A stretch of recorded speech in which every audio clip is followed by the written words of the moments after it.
On September 13th, the United States government declares that it has overwhelming evidence that bin Laden is responsible for the attacks. The Taliban offers to hand over Osama bin Laden if the United States can provide evidence.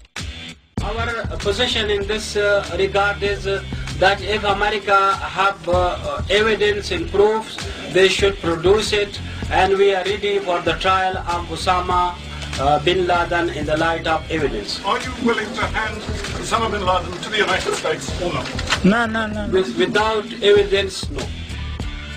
September 23rd, 2001.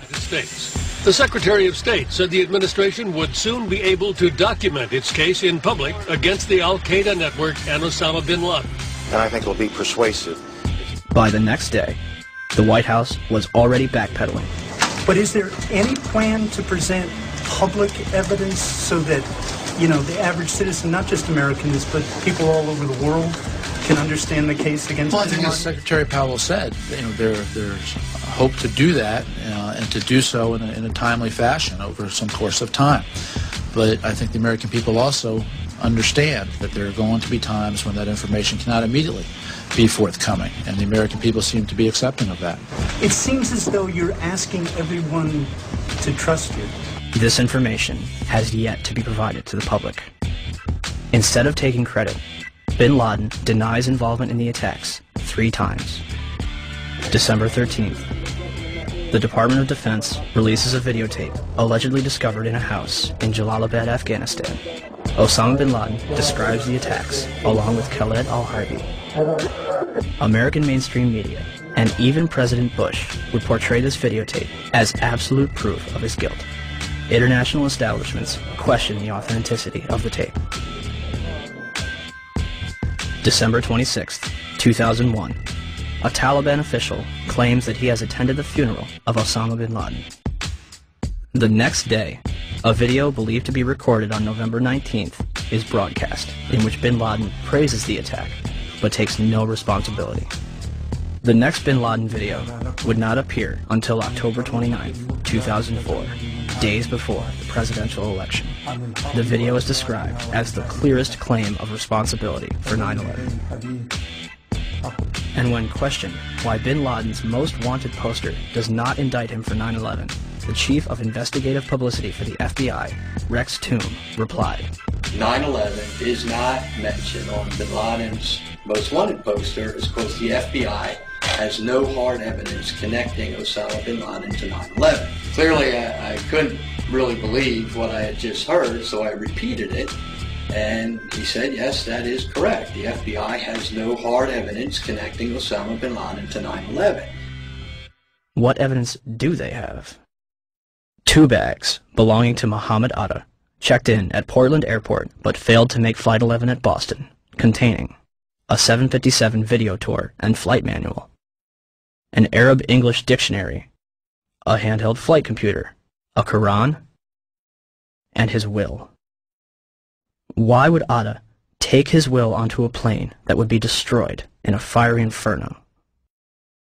Marwan al-Sheikh's rental car, discovered at Logan Airport, containing an Arabic flight manual, an airport restricted area pass, and documents from Huffman Aviation.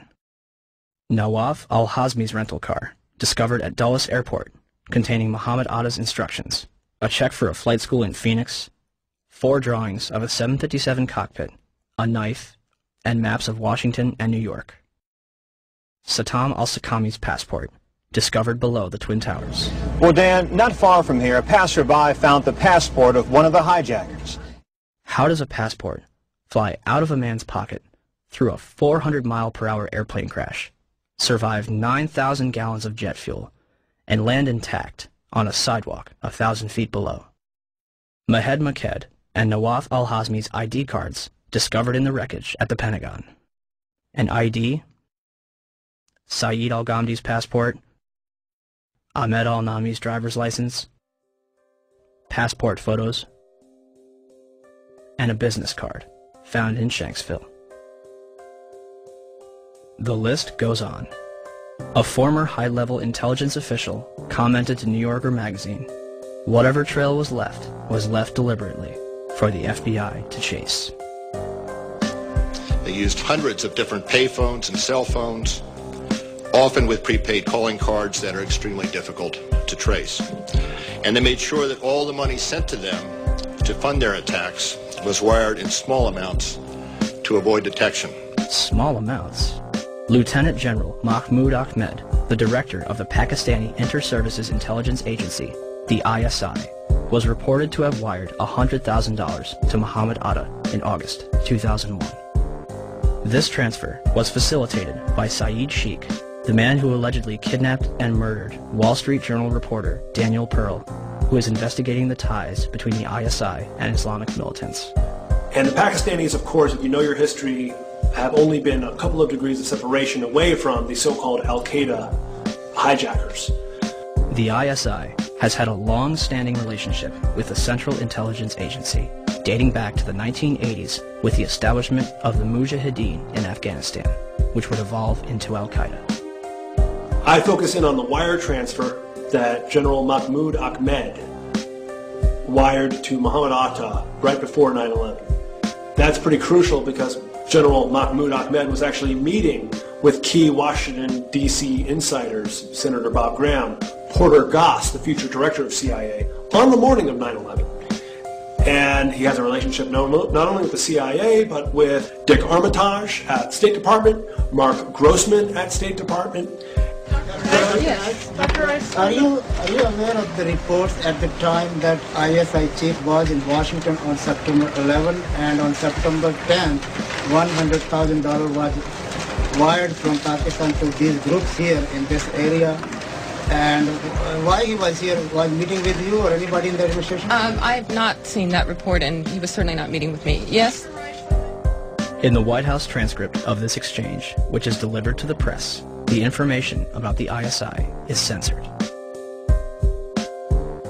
Bob Graham and Porter Goss will later co-head a joint inquiry which publicly claims that the Bush administration received absolutely no intelligence that could have prevented the attacks. The meeting begins at 8 a.m. over breakfast at the Capitol building and lasts through Flight 175's impact with the South Tower. During his visit, which began on September 4th, Ahmed would also meet with the present CIA director, George Tenet. A month later, after reports of the transfer between himself and Atta, Mahmoud Ahmed retires from the ISI. The 9/11 Commission report will later conclude that they saw no evidence that any foreign government or foreign government official supplied any funding. The Commission decided not only to omit the information, but to deny it entirely. On 172, page 172 of your report, the 911 report, you state, quote, the U.S. government has not been able to determine the origin of the money used in the 911 attacks. Ultimately, the question is of little practical significance, end quote. How can you state that the question of who bankrolled the deaths of 3,000 American people on September 11th is, quote, of little practical significance? Because it costs so little money. That's the awful thing. It costs less than $500,000. That's why it was so hard to trace. We were able to find pieces of the $500,000, but it came in very small pieces. And you said earlier $500,000 to do the 9/11 operation. Well, we know that $100,000 was wired to Muhammad Atta directly from the head of Pakistani ISI. Well, I'm not aware of $100,000, but Pakistan, I think, is the most dangerous country in the world. Why was there such a vested interest in covering up the transaction between the ISI and Muhammad Atta? And let's talk about that wire transfer, because Governor Kaine had no basis for denial, because the FBI and the Wall Street Journal confirmed the General Mahmoud Ahmed wire transfer I'm talking about. But the 9/11 Commission deliberately said that funding is not important and assigning blame is not important to them, but it is to us. As if their funding was not suspicious enough, a number of hijackers reportedly trained at U.S. military bases. As hard as this is to believe that two of the alleged terrorists involved in what happened on Tuesday may have attended schools run by the U.S. military. Now, this is according to a senior defense official.